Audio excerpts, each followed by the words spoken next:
What's up, everybody? Welcome back once again to another episode of Axel's Analysis. As always, I am your NXT nerd and your indie informer, Axel Báled. Decent enough show this week, I thought, for NXT. We had commentary team, we had the usual Rich Brennan, then we had Jason Albert and Alex Riley as well. Albert and Riley clashing on occasions as they tend to do, but I'll probably I definitely will be getting into that at some stage. In fact, I'll get into it right now. First match, great way to kick off the show. Main event caliber match between Tyler Breeze and Sami Zayn. They got given probably 13, 14 minute match. And it was a brilliant way. It's a different way to kick off the show, but a brilliant way because I expected this to be the main event. Really, really enjoyed it. You know, back and forth, competitive, just what you'd love to see from these two guys. And what pissed me off with Riley is when he was saying about the amount of chances that Sami Zayn's had at the NXT Championship, yet he's a big advocate for Tyson Kidd, Tyler Breeze, so on and so forth, to win the title when they've had just as many opportunities. You know, I get that he's supposed to be a heel commentator, but if you're gonna slate something, at least be consistent with it. Like that's what separates a guy like Jerry Lawler back in the day, Bobby Heenan, those kinds of guys from Alex Riley. Don't get me wrong, he's not a bad commentator by any means, but he's got a lot of work to do, I think. But yeah, the end of the match, it all came around. There was a series of waistlock reversals in the middle of the ring. Sami managed to sort of get the better of him. He ran Tyler into the ropes looking for a roll-up, but Tyler held on to the ropes as Sami sort of ran backwards. As Tyler turned around and Sami ran towards him, he got hit with a supermodel kick. He kicked out of that too. Sami sort of struggled to get back up to his feet. Tyler sort of sized him up in the corner, looking to hit probably the beauty shot. Sami made it back to his feet, but he stumbled into the corner on the opposite side of the ring. So Tyler followed him. Zayn got a boot up as Breeze was about to go to sort of hit him. Breeze blocked it, and as he put his foot down, Sami caught him with an exploder suplex into the corner, and then he hit him with the Yakuza kick. The Haluva kick. 1, 2, 3. Sami Zayn marches on his road to redemption. You know, his first win as well over Prince Pretty, which was good to see. Don't get me wrong, I'm a big fan of Tyler Breeze. I think he brings a lot to the table, not only character-wise, but in the ring as well. You know, trained by Lance Storm, probably one of the best trainers that's around at the moment, one of the most underrated wrestlers, certainly in the last 15, 20 years. So, really good way to kick off the show, this was, I thought. We sort of skipped straight away back to a backstage interview. It was Adrian Neville being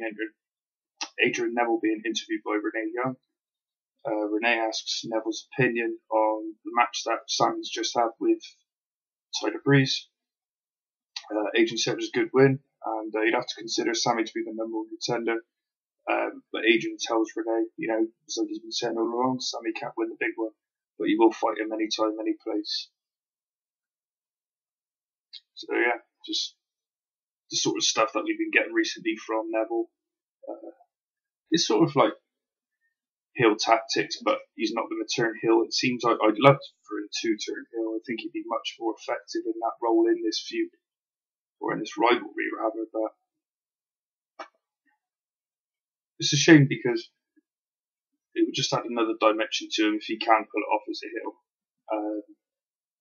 Obviously his moveset doesn't dictate that he could be a heel. But then Justin Gabriel, when he was in the Nexus, he made 450. He got booed for using the 450, so who knows? Next match kind of confused me a bit. It was Tyson Kidd versus Dash Wilder. And what confused me about it was that Dash has been used very sparingly in the tag division with Scott Dawson. And hasn't really built up a reputation enough for himself yet. And Tyson Kidd, as we all know, former WWE Tag Team Champion, it just didn't make sense for him to be facing against a guy like Dash Wilder. because like what's he gained from it? He's just beating a jobber basically. It would have made more sense for him to face Scott Dawson, who's actually got a bit of credibility, who's got a bit more of a name for himself than what Dash Wilder's got. But hey, it was a decent enough match, I thought.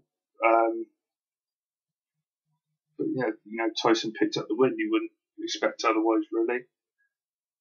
Used the sharpshooter, but I'd rather him start to use the dungeon lock more. It sort of gives him his own identity as opposed to using the identity of the Hart brothers. But I like the dungeon lock as well. It's a really good move. Something different, something new. But I don't know why he's not used it. I think he's used it once, and that was at the first takeover event. Why he's not used it since, I'll never know. But and as well, I think he executes it better than what he executes the sharpshooter. But what do I know? Anyway, Sami Zayn was interviewed with Renee Young. Renee asks Sami how he feels after his win. Says he feels as though he's through his road to redemption, and he wants his match for the NXT Championship next week, basically. But Renee says she'll find out from Regal if the match is going to go ahead or not next week. So sort of building it up nicely. It's all based around, the show's all based around Sami Zayn's road to redemption, which we'll find out what's going to happen with it later on. Tag team, Divas tag team match, or women's tag team match. Sasha Banks and Becky Lynch versus Bayley and Charlotte, and this was promoted last week on the show. I thought it was decent enough. Maybe it went on a little bit too long, but it was decent enough.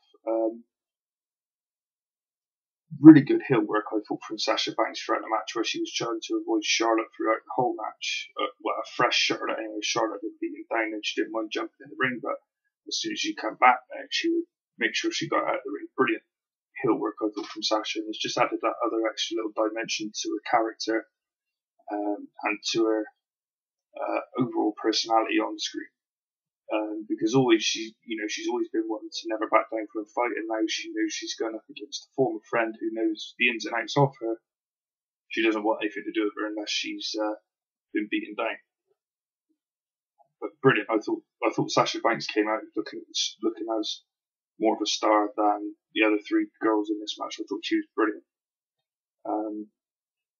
And it's a good way for her to pick up the win as well.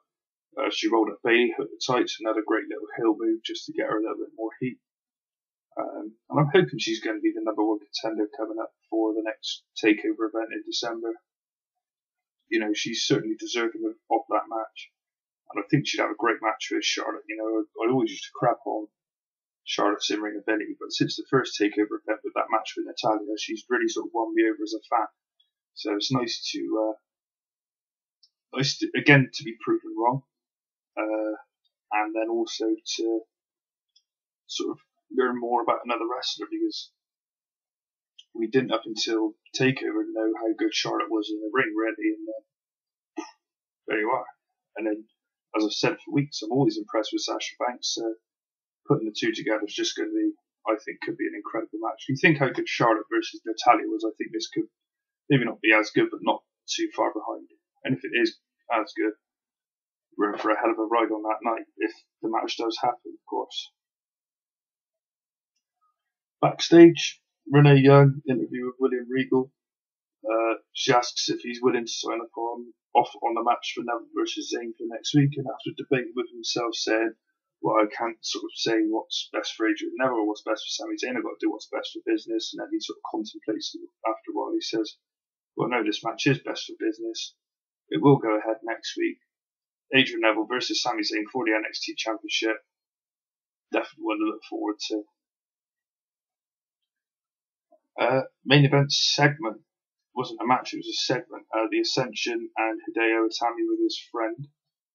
The Ascension came out first, and Victor says he tried to be patient with Hideo, but he doesn't get the message, and Connor calls out Itami so they can finish what they started.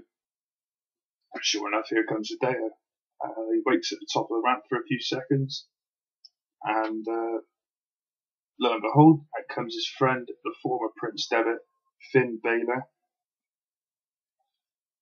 I like the name. I know there's some people that don't, but I don't mind the name. Maybe a bit too generically Irish, but this is WWE, and I think this is as good as it was going to get. They were never going to call him Fergal Devitt or Prince Devitt.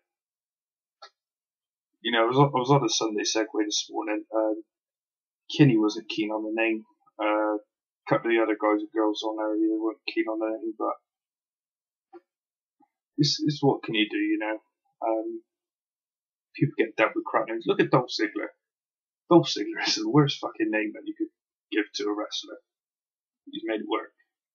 Hopefully, you know, some people with the same opinion that they don't like the name Finn Balor. Let's say I don't mind it.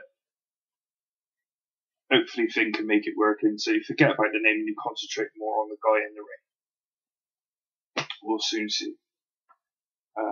Basically, both men charge the ring. You've got Balor going up against Connor, and Victor going up against Hideo Itami. And obviously the fight breaks out. Finn and Hideo get the upper hand. And they both sort of beat the Ascension down in opposite corners of the ring. And then they hit each other, you know, the guys who they were fighting against, they both hit the opposite guy with running drop kicks, then they go back and do it again. Lots of good, this is awesome chants from the crowd. Connor falls to the floor, and Finn goes out onto the apron, and he hits a running, jumping double foot stomp to his ribs. Just, you know, the crowd are loving it. Obviously, everybody's, you know, most of the fans in the NXT arena are big sort of fans of indie wrestling, and obviously these two, Hideo and Finn Balor, or Prince Devitt and Kenza, that's how you want to refer to it. You know, big guys on the indie scene and in Japan.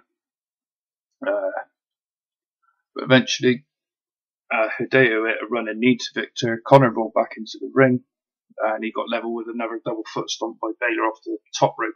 Was it the top rope? No, it was the top rope, yeah. But it's awesome to finally see Finn Balor on the roster. It's one of those things. I'm not going to say I've seen a lot of him because I haven't.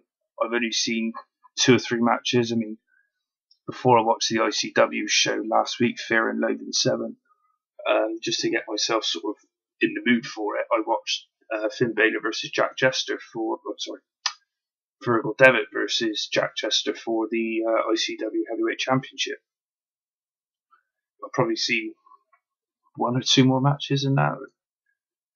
So as I say, I've not seen a lot of him, but I know he's got a reputation, something to look forward to, something to look out for. You know, one thing I'm interested in as well is if they do become a team, A, could they win the NXT Tag Team Championship, and B, what's their chemistry going to be like? Because, you know, we all know that they're friends outside of the ring, and generally that helps to create good chemistry in the ring. You know, look no further than the Hardy Boys, obviously brothers, the Dudley Boys, Edge and Christian.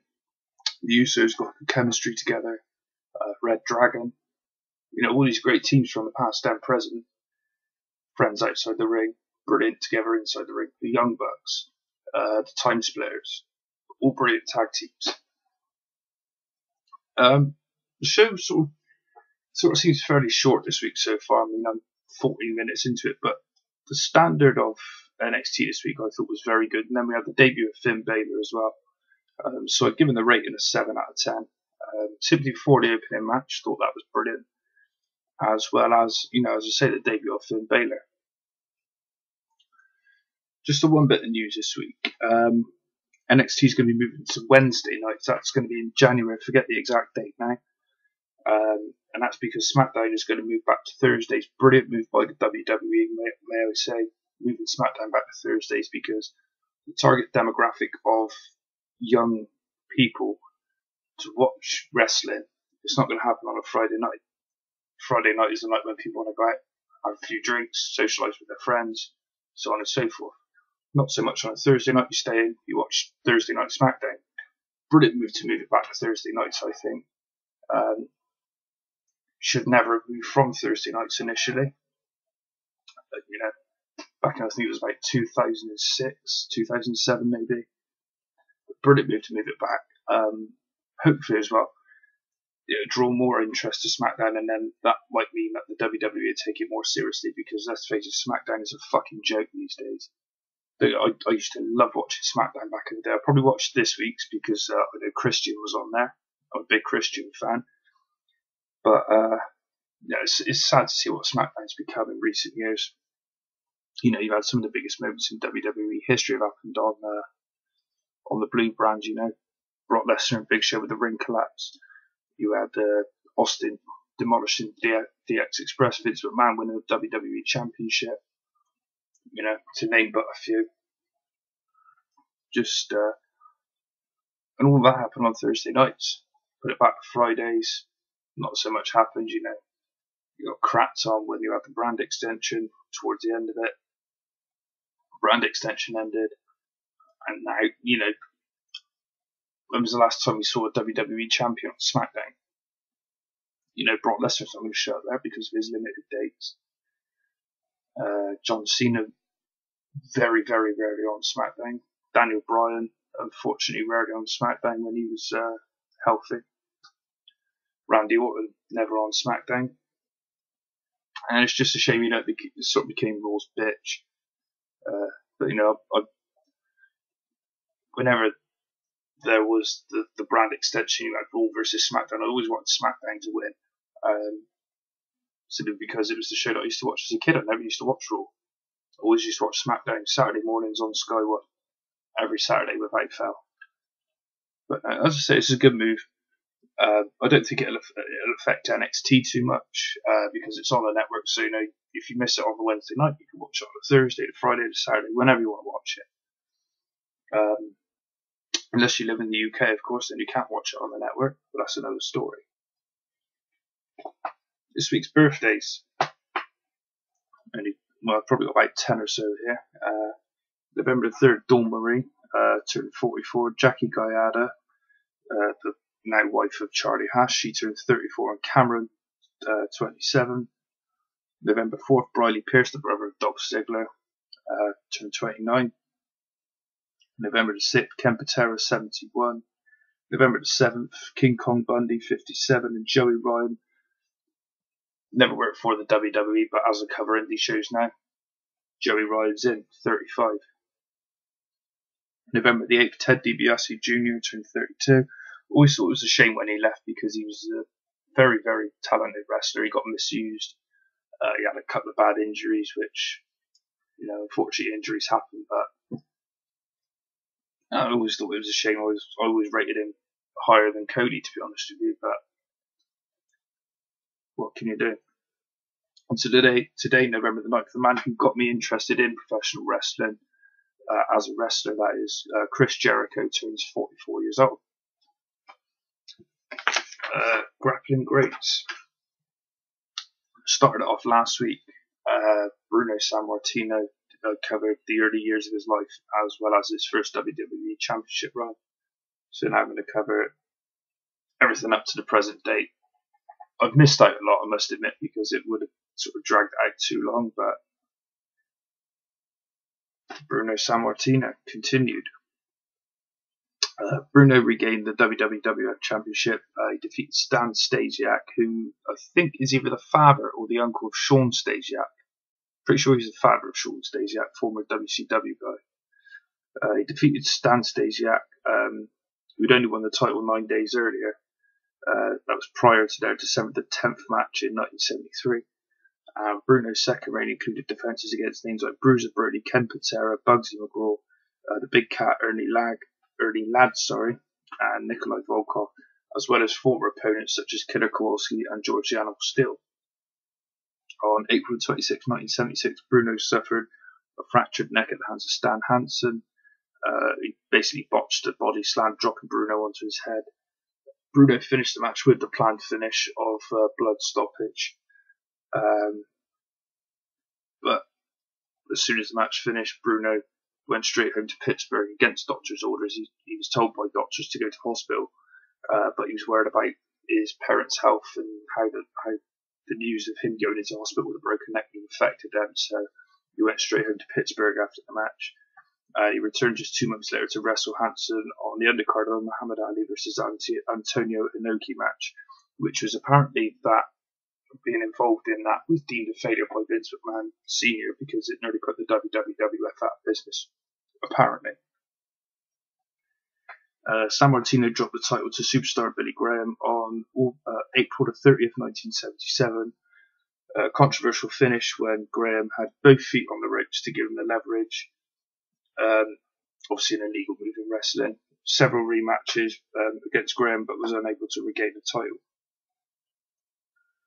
During an episode of Championship Wrestling on January the 22nd, 1980, Sammartino's student Larry Zbyszko turned against him, and the feud ended at Shea Stadium in front of 36,295 fans, where the teacher beat the student in a steel cage match. And a year later, Bruno retired from full-time wrestling in the States, and then he had a small tour of Japan just to wrap up his full-time career. But sometime after his departure, Bruno was informed that he was cheated out of money by Vince McMahon Sr.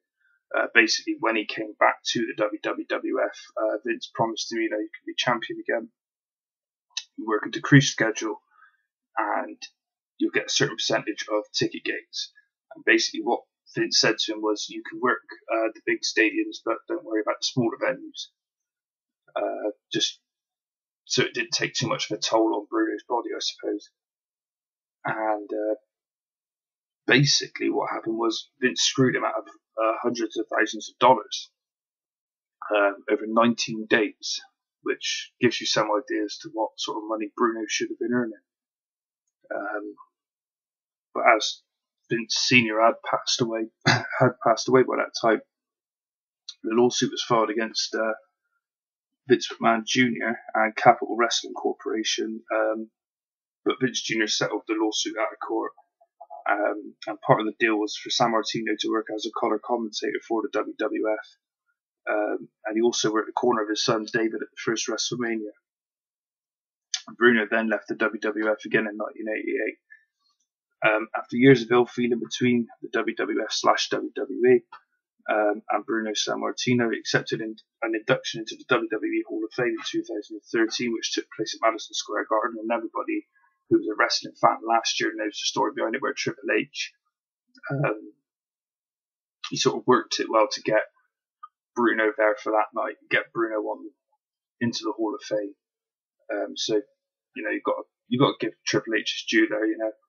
Not the most popular guy in wrestling by all accounts, and sometimes for good reason. But to convince probably the best WWE champion of all time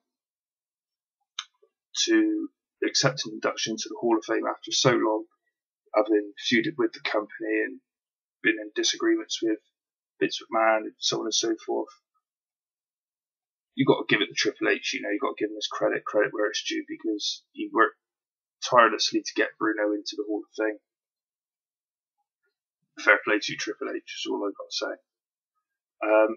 List of accomplishments for Bruno. Don't normally do this, but because the incredible career that he had, I felt the need to really.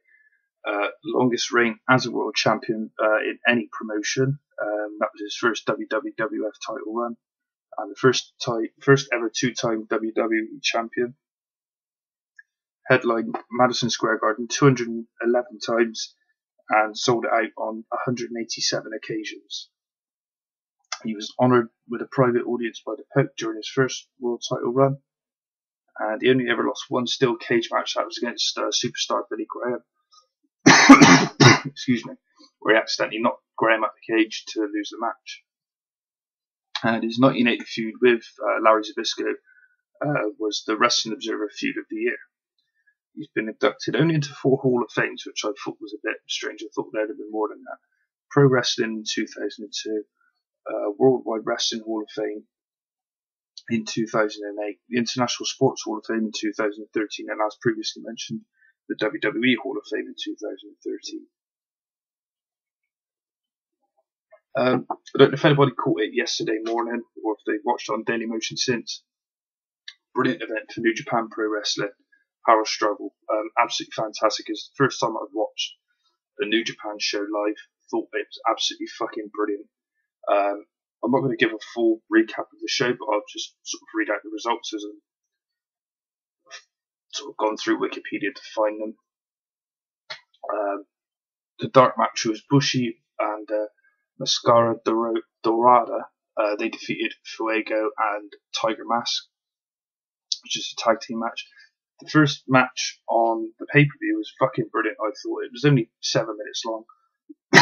Excuse me, but it was a spot match, basically. It was the Young Bucks versus Forever Hooligans versus Suzuki Gun, El Desperado and Taka Michinoku.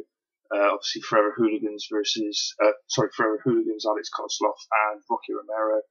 And the Young Bucks, Matt and Nick Jackson. The Bucks picked up the win with more bang for your buck. Brilliant match, you know. It was almost like a Texas Tornado tag team match more than anything. Just no tags, no fucking about, and it just broke down really quick. As I say, 7.5 minutes, but fuck me, what a match! Absolutely fucking brilliant, I thought. And just say, if you haven't watched it, get onto Dailymotion, make sure you watch it. The whole show, brilliant all the way through.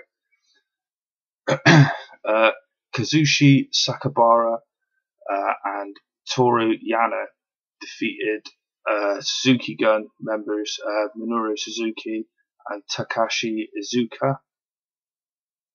That was just a sort of 4.5 minute tag team match.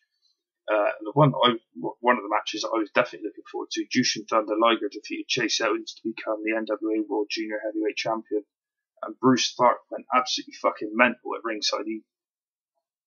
He's a brilliant manager, I think, Bruce Tharp. But no, Jushin Thunder Liger's wearing gold again. Definitely deserves it. The Bullet Club, Bad Luck Fell, Doc Gallows, Carl Anderson, and Takahashi. They had Tama Tonga in their corner. They defeated Captain New Japan, Tetsuya Naito, Toga Makabe, and Tomoaki Honma. That was just an 8-man tag team match. Another really good match, to be fair. Just, you know, the Bullet Club reigning supreme again, picking up the win. This was the one of the top 2 matches that I was really looking forward to. Red Dragon versus the Time Splitters for the IWGP Junior Heavyweight Tag Team Championship. Brilliant match. Probably the number 2 match on the card. Red Dragon picking up the win to go with their win. I think must have been about a week or 2 ago now. In the Super Junior tournament. Brilliant. Absolutely brilliant. Let's say Red Dragon now holding 2 tag team championships. You've got the Ring of Honor tag team championships, and they've also now holding the IWGP Junior Heavyweight tag team championships. Definitely deserve brilliant. IWGP Junior Heavyweight Championship match was up next. You had Taichi challenging Taguchi, and Taguchi, you know, he retained the title. Another really good match.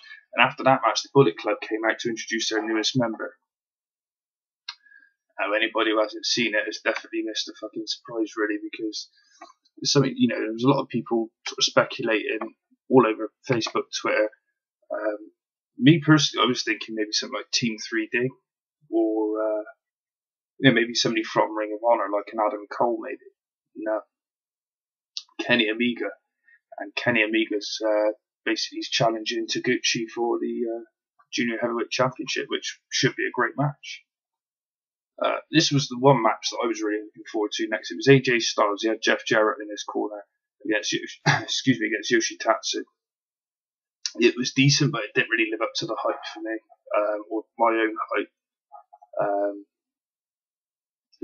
I was hoping that Yoshi would pick up the win, but sadly not. AJ did pick up the win with a Styles clash. Decent match, as I say, but wasn't as good as I'd liked it to have been. And this next match for me was the match of the night. It was for the Never Openweight Championship. Tomohiro Ishii versus Hiroki Goto. Absolutely fucking brilliant. Absolutely brilliant. You know, there was a lot of high impact moves, a lot of powerful moves. Just fucking incredible. It really was. Competitive, back and forth. If you're going to watch the show for any match, just make it for this one, because it was absolutely brilliant. Ishii retained the championship. And now he goes on tag team match up next. It was Hiroshi Tanahashi versus Kota Ibushi. They defeated Kazuchika Okada and Yoshihashi. Again, brilliant match. And what surprised me was that Okada and Tanahashi started the match. I didn't expect that. I expected maybe Ibushi and Okada, or Yoshihashi and Tanahashi. I didn't expect Okada and Tanahashi to start the match, but I wasn't complaining. Great chemistry between the two, as always. But what I was more pleased about was the fact that Ibushi pinned Yoshihashi to win the match. I thought it was brilliant that they kept Tanahashi and Okada out of the deciding pinfall, because that sort of it would separate them further, I think. Especially had the result gone the same way if Tanahashi had pinned Okada. Because at the moment, really, the only thing that separates them is the IWGP Heavyweight Championship. The main event was for the IWGP Intercontinental Championship. And what a fucking match this was as well. You had Nakamura versus Shibata. Brilliant match. Nakamura retained the championship. As I say, if you've not seen the show, get onto Dailymotion. It is on there, albeit in separate sections for the matches, but it was a phenomenal show. It really was. I enjoyed it. Anybody I've spoken to has enjoyed it. I'd certainly be watching more New Japan in the coming months. Brilliant. Just, I wouldn't necessarily say one of the best shows I've seen of the year, but definitely worth a shout out. Definitely. I really enjoyed it. As I say, anybody I've spoken to has enjoyed it as well. End of the show. I'll say a little bit of a bonus on the end there, talking about the the New Japan Pro Wrestling Power Struggle pay-per-view from yesterday. I say it's the end of the show. As always, make sure you look out for me on Twitter at Axel Mulligan and at Axel's Analysis. I'm starting to use the at Axel's Analysis page a lot more now, like I should have been doing 6 months ago, really. But hey, I've also set up there's a Facebook page as usual. Just search for Axel's Analysis on Facebook. And I've also set up a Google Plus page now, which seems to be going quite well. I've only got a few followers on there, like 3 or 4. But the page views are going through the roof. So if you use Google Plus, just search Axel's Analysis, and you'll find me on there as well.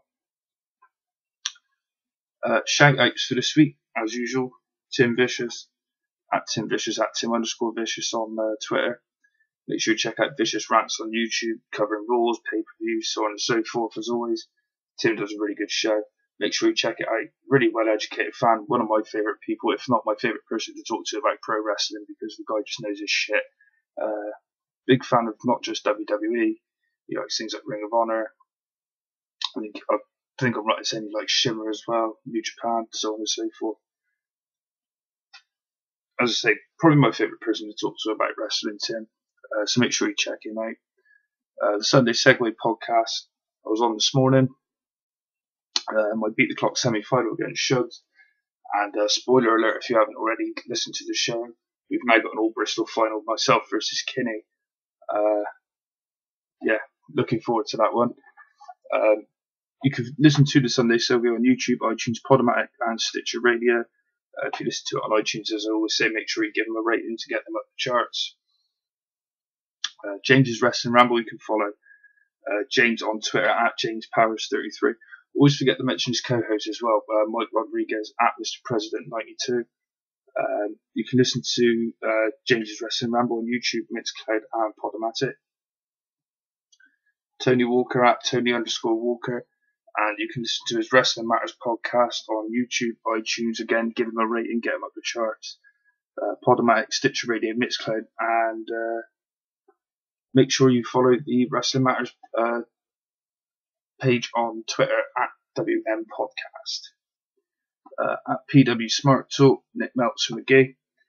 And as always, my NXT partners in crime, Marianne at Wayne Mason, at Grave End Babies, and at Wayne Mason.